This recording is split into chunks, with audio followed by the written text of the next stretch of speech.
믿습니다. 자리에 앉아주시기 바랍니다. 이 시간 같이 하나님의 말씀을 보도록 하겠습니다. 오늘 주신 하나님 말씀 구약성경 레위기 10장 1절에서 7절의 말씀입니다. 구약성경 레위기 10장 1절에서 7절.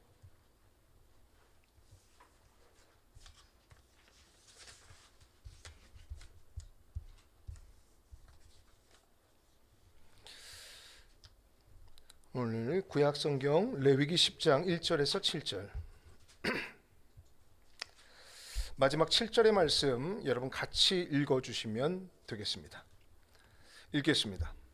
아론의 아들 나답과 아비후가 각기 향로를 가져다가 여호와께서 명령하시지 아니하신 다른 불을 담아 여호와 앞에 분향하였더니 불이 여호와 앞에서 나와 그들을 삼킴에 그들이 여호와 앞에서 죽은지라. 모세가 아론에게 이르되 이는 여호와의 말씀이라 이르시기를 나는 나를 가까이 하는 자 중에서 내 거룩함을 나타내겠고 온 백성 앞에서 내 영광을 나타내리라 하셨느니라. 아론이 잠잠하니 모세가 아론의 삼촌 우실의 아들 미사엘과 엘사반을 불러 그들에게 이르되 나와 너희 형제들을 성소 앞에서 진영 밖으로 메고 나가라 하매 그들이 나가 모세가 말한 대로 그들을 옷 입은 채 진영 밖으로 메어내니 모세가 아론과 그의 아들 엘라살과 이다말에게 이르되 너희는 머리를 풀거나 옷을 찢지 말라. 그리하여 너희가 죽음을 면하고 여호와의 진노가 온 회중에게 미침을 면하게 하라. 오직 너희 형제 이스라엘 온 족속은 여호와께서 치신 불로 말미암아 슬퍼할 것이니라. 여호와의 관유가 너희에게 있은즉 너희는 회막문에 나가지 말라. 그리하면 죽음을 면하리라. 그들이 모세의 말대로 하니라. 아멘. 할렐루야. 주일 예배 오신 여러분 진심으로 환영하고 축복합니다. 오늘은 순종과 거룩 그리고 감정이란 제목의 말씀으로 함께 말씀의 은혜를 나누고자 합니다. 우리는 살아가면서 흔히 이 정도면 괜찮지 않을까라는 안일한 생각을 할 때가 있습니다. 나름의 한계선을 정하고 그 전까지는 괜찮을 것이라 생각해서 법이나 규정 그리고 약속 등을 아주 가볍게 어기는 것이죠. 그런데 이러한 삶의 태도는 처음에 눈에 띄지 않은 작은 균열 정도로 보이지만 그것이 반복됨으로 인하여 결국 더 큰 것을 어기게 되어 있고 그것으로 말미암아 어려움을 초래하는 그런 위험성을 가지고 있습니다. 여러분, 이러한 삶의 태도는 하나님과 인간 사이에서도 동일하게 나타납니다. 하나님의 거룩한 백성으로서 하나님의 뜻을 그 명령을 받들어 살아야 하는 성도가 이 정도는 괜찮겠지 라는 그런 자의적 판단으로 하나님과 관계를 맺기 시작하면 결국에는 하나님과의 관계가 단절되고 그리고 나서 더 큰 어려움을 겪게 되는 것입니다. 따라서 우리는 신앙생활하면서 나의 편의, 나의 익숙함 혹은 내 멋대로 내 방식대로의 신앙생활을 지향해야 합니다. 삶의 작은 부분에서부터 내 인생을 향한 하나님의 뜻을 늘 생각하며 우리는 살아야 하는 것입니다. 오늘 본문은 레위기 10장 1절에서 7절의 말씀으로 거룩한 제사장직을 위임받은 아론의 두 아들 나답과 아비후가 하나님의 심판을 받아 죽은 사건을 기록하고 있습니다. 그들은 제사장 위임식을 마치고 처음으로 하나님께 제사를 드릴 때에 하나님이 명령하지 아니한 불을 들이다가 그 자리에서 죽임을 당했습니다. 제사장이 제사를 드릴 때 사용하는 불은 반드시 하나님께서 지정하신 곳에서 가져온 불, 즉 제단 위에 있는 불을 사용해야 했습니다. 그러나 나답과 아비후는 그 불을 사용하지 않고 다른 불을 가져왔다라고 했어요. 하나님의 명령대로가 아닌 자신들이 판단해서 임의로 가져온 불을 제사 때 사용하려 한 것입니다. 여러분, 이 행위는 단순한 실수가 아닙니다. 하나님의 거룩하신 명령을 가볍게 여긴 불순종의 결과였어요. 그 행위의 결과는 죽음이었습니다. 참으로 불행한 일이 아닐 수 없습니다. 이 충격적인 사건은 오늘을 살아가는 성도들에게 아주 중요한 질문을 던집니다. 아니, 하나님께서는 왜 그렇게 단호하셨을까? 그리고 그들이 다른 불을 사용함으로 심판을 받은 것이 오늘을 살아가는 우리에게 어떠한 것을 교훈하는가라는 것입니다. 성도 여러분, 이 비극적인 사건을 토대로 우리의 삶에는 하나님의 명령과 다른 불을 사용하며 사는 것은 없는지 우리는 살펴보아야 할 것입니다. 부디 오늘 말씀을 통해 여러분의 생각과 감정이 우선이 아니라 하나님의 뜻을 앞세우는 귀한 계기가 되시기를 주님의 이름으로 간절히 축원합니다. 세 가지로 말씀드립니다. 첫 번째로, 하나님의 사람은 꼭 순종을 기억해야 한다라는 것입니다. 한번 따라하겠습니다. 하나님의 뜻에 순종합시다. 아멘. 1절과 2절의 말씀을 우리 함께 읽겠습니다. 1절 2절입니다. 읽습니다. 아론의 아들 나답과 아비후가 각기 향로를 가져다가 여호와께서 명령하시지 아니하신 다른 불을 담아 여호와 앞에 분향하였더니 불이 여호와 앞에서 나와 그들을 삼킴에 그들이 여호와 앞에서 죽은지라. 아멘. 여기 말씀을 보면 나답과 아비후가 죽은 이유를 여호와께서 명령하시지 아니한 다른 불을 담아 분향했기 때문이라고 정확하게 기재하고 있습니다. 좀 쉽게 이야기하면 제사장이 하나님 명령을 어긴 것입니다. 여기서 다른 불은 원어적 표현을 보게 되면요, 이상한 불이다라고 나와 있어요. 이상한 불. 다른 불을 이상한 불이라고 원어적 표현하고 있어요. 이상하다라는 표현 여러분 언제 씁니까? 아, 이상하네. 정상적인 것과 다를 때에 우리는 이상하다라고 표현해요. 즉 하나님이 명령하신 방식의 정상적인 불이 아니라 자신들의 임의대로 다른 불, 이상한 것을 드렸다는 것입니다. 여기서 이상한 불이 무엇인지는 명확하게 알 수 없으나 확실한 것은 번제단에서 취하지 않은 출처가 불분명한 그런 불을 사용했다라는 것입니다. 여러분, 이것은 단순한 실수나 부주의가 아니라 하나님의 명령, 앞선 명령을 새겨듣지 않은 나답과 아비후의 불순종에서 비롯된 것이었습니다. 여러분 생각해 보세요. 출애굽기를 보면 당시는 이스라엘 백성이 출애굽하여 시내산에 도착했을 때입니다. 하나님께서는 모세를 통해서 성막을 지으라고 명령하셨고 아론과 그의 아들들이 제사장으로 세워졌습니다. 그들은 오늘 말씀에 보면 이제 막 제사장 위임식을 마쳤어요. 그러니까 제사장 임명의 감동이 채 가시기도 전에 이런 큰 잘못을 저지른 것입니다. 여러분, 제사를 드리는 곳이 어디입니까? 성막이에요.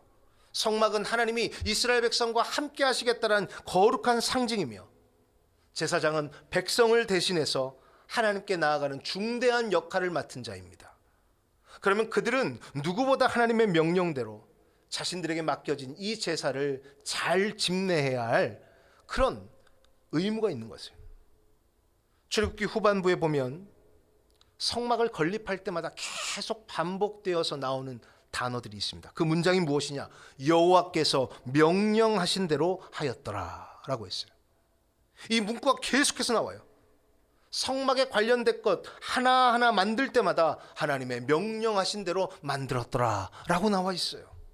리더 모세가 하나님의 말씀을 잘 지켰고 건축 담당인 부살렐과 오홀리압이 하나님의 말씀을 그대로 지켰습니다. 그리고 이스라엘 백성들이 하나님의 명령에 따랐습니다. 그만큼 하나님의 말씀과 뜻을 앞세우며 언약 백성의 제사 제도가 처음으로 출발한 것입니다. 그런데 그 제사를 담당해야 할 제사장들이 위임식이 끝난 지 얼마 되지도 않았을 때 하나님의 명령을 주의 깊게 듣지 않았습니다. 성막을 건립하고 이 제사가 드려지기 전까지 모두가 한 마음으로 하나님의 말씀대로 움직였는데 영적 지도자들이 하나님의 명령에 불순종한 것입니다. 여러분, 우리는 여기서 하나님 앞에 불순종이 얼마나 큰 잘못이고 비신앙적인가를 우리는 깨달아야 합니다. 혹시 나답과 아비후처럼 여러분의 삶과 예배에 하나님이 원하시는 것이 아닌 다른 것을 구하며 다른 것을 세팅하며 살아가는 것은 없습니까? 하나님의 뜻이 아니라 내 입맛에 맞게 내 생각에 맞게 하나님의 질서와 법도를 변경하는 것은 없냐는 말입니다. 만약 여러분의 삶 가운데 그런 것이 있다면 그것이야말로 인본주의적인 신앙관입니다. 하나님이 명령하신 적이 없는 다른 불을 여러분의 삶 가운데 피우며 살아가는 거예요. 어떤 분들은요, 예배에 나와서 내가 좋아하는 찬양만 고집합니다. 그래서 그런 찬양이 구성되어 있지 않으면 예배에 은혜가 없다라고 쉽게 이야기합니다. 또 내가 듣고 싶은 말씀만 들으며 그 말씀이 좋았다라고 얘기합니다. 그래서 편협된 신앙관을 유지하려 합니다. 그러니까 내가 원하는 예배 방식만을 고수합니다. 여러분, 내 방식대로의 신앙관은 사실 예배당 안에서만 벌어지는 것은 아닙니다. 여러분의 일주일의 삶 가운데 하나님의 뜻은 온데간데 없고 내 편의에 맞게 살아가는 것입니다. 여러분에게 묻겠습니다. 하나님의 말씀에 여러분의 삶을 맞추시는 겁니까? 아니면 내 패턴에 하나님의 말씀을 조금 추가하는 정도입니까? 어쩌면 여러분의 삶의 태도가 이렇게 살아가는 것이 하나님 앞에 불순종일 수 있다라는 우리는 경각심을 가져야 합니다. 성경에서는 불순종의 역사가 끊임없이 찾아왔습니다. 인간의 시조 아담과 하와는 선악과를 따먹지 말라는 하나님의 첫 미션을 역사의 처음부터 어깁니다. 그리고 선지자 요나는 니느웨로 가라는 하나님의 선교적 명령에 불순종하고 반대 방향으로 갑니다. 거룩하고도 깊은 뜻이 담겨 있는 하나님의 일들에 인간의 자의적인 판단들이 개입됐을 때에 그것을 변질시킵니다. 여러분, 그것이 바로 불순종이에요. 그러한 불순종은 뼈아픈 결과를 초래할 수 있음을 우리는 보아야 합니다. 부디 여러분에 대해서 그 불순종의 고리를 끊어내기를 소망합니다. 그러기 위해선 여러분의 생각보다 하나님의 뜻을 아는 것에 집중하시기를 바랍니다.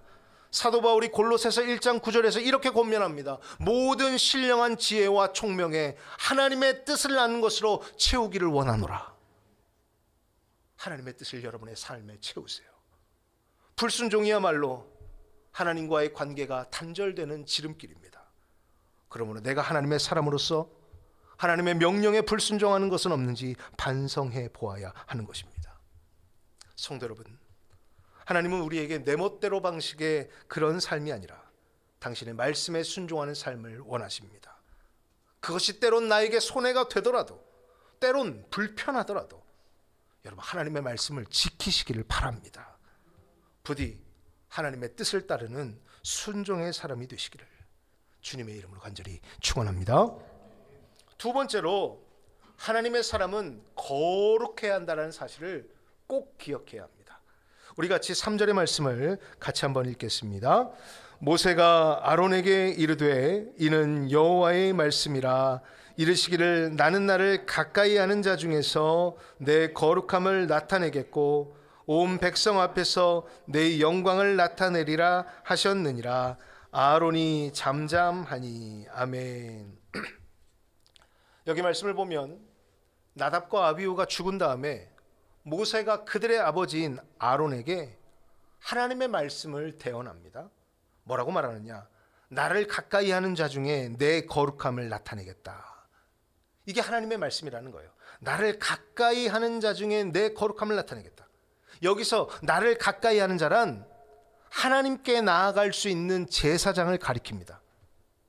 당시에는 아무나 하나님께 가까이 갈 수도 없었고 아무나 제사할 수도 없었습니다.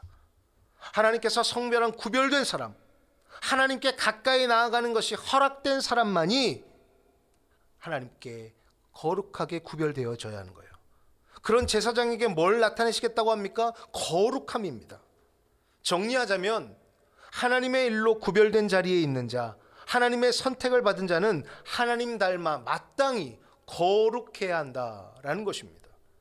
그러니까 이 사건, 나답과 아비후가 하나님의 진노를 받아 죽은 것을 통해 하나님께서는 거룩함에 대한 교훈을 주시는 것입니다. 여러분, 이 말씀을 보면 우리는 거룩함을 지키는 것이 당시 제사장뿐만 아니라 모두가 이제 하나님 앞에 가까이 나아갈 권리가 생기지 않았습니까?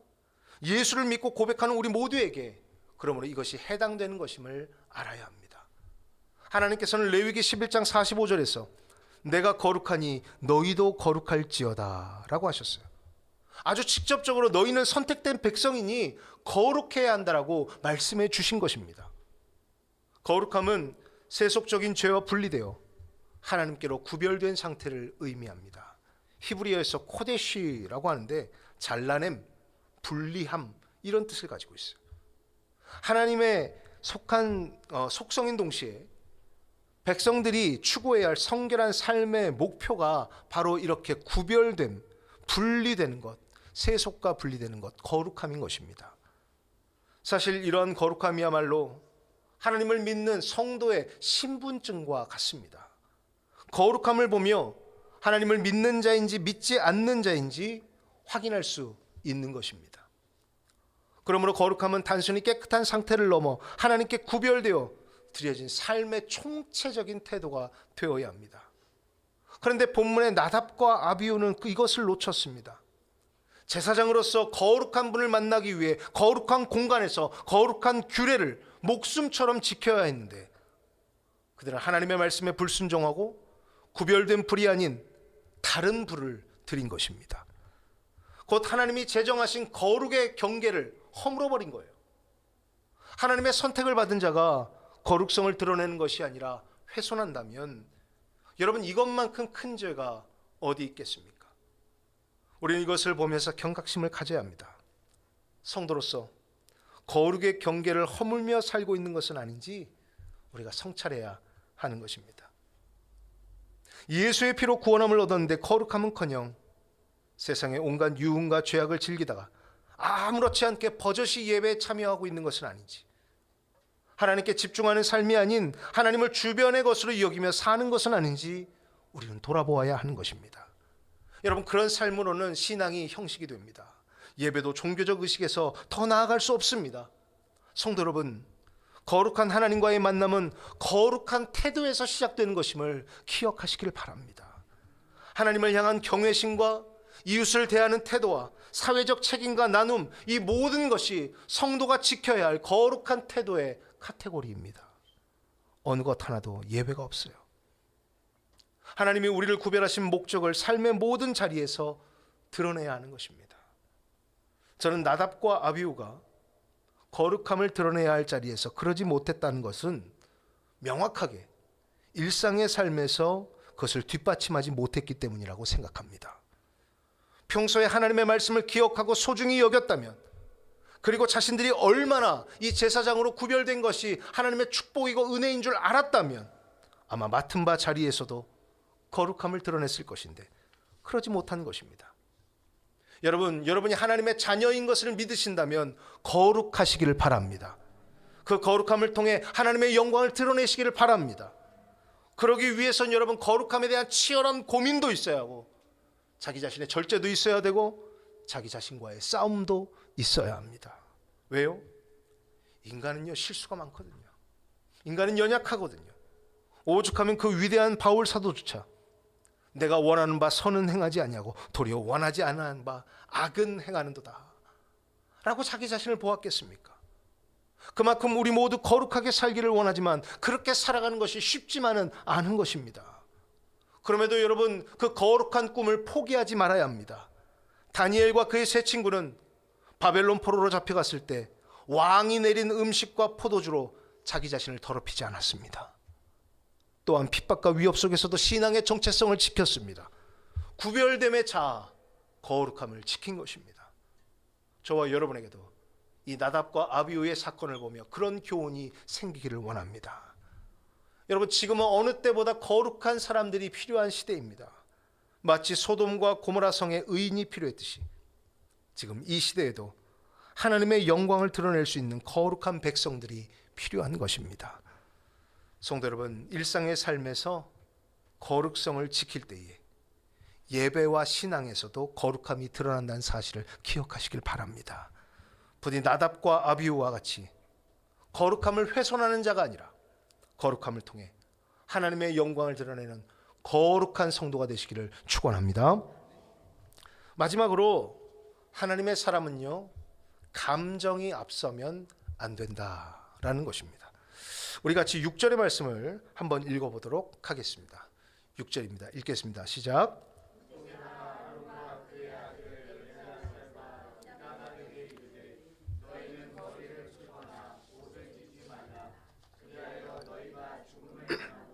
여호와의 진노가 온 회중에게 미침을 면하게 하라. 오직 너희 형제 이스라엘 온 족속은 여호와께서 치신 불로 말미암아 슬퍼할 것이니라. 아멘.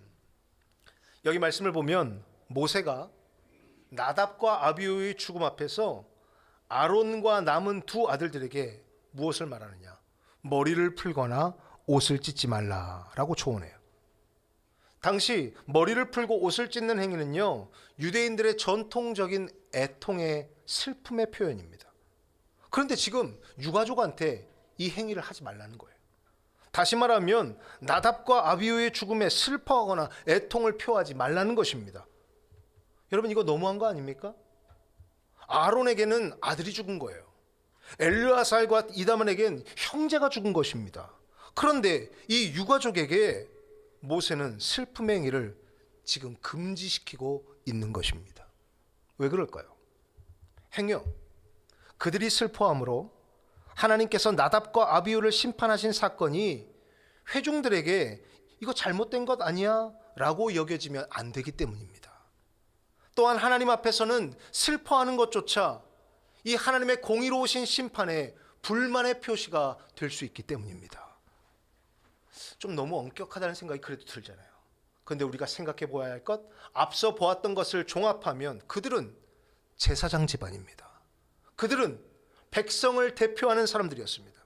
그들이 가진 공공성을 본문에서 뭐라고 표현하느냐? 여호와의 진노가 온 회중에게 미침을 면하게 하라 라고 했어요.